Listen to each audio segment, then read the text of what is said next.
ระวังแน่เด้อแก๊งสแกมเมอร์กำลังระบาด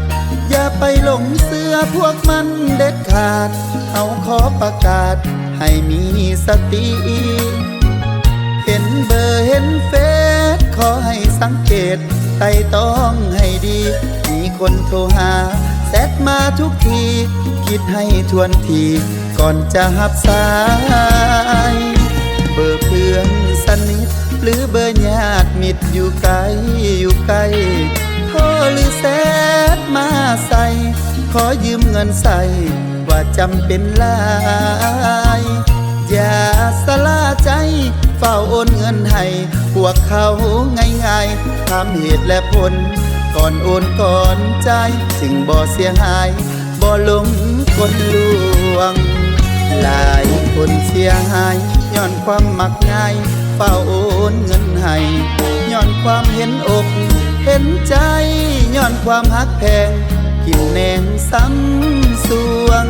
เสียเงินหลายล้านหูตัวก็สวายว่าถือเขาลวงก็มีบ่อนใดสิไปทักทวงทรัพย์สินของเฮาเอาคืนบ่ได้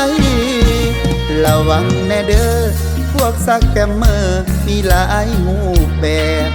มันวางแผนอย่างเลิกแลแอบแฝงในสื่อผ่านทางออนไลน์อย่าไปหลงกล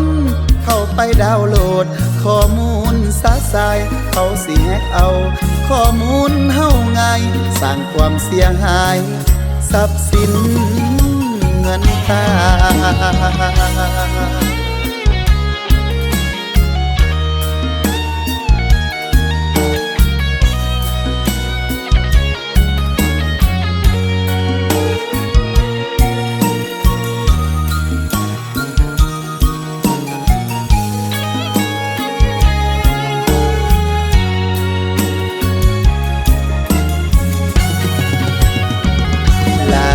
คนเสียหายย้อนความมักง่ายเฝ้าโอนเงินให้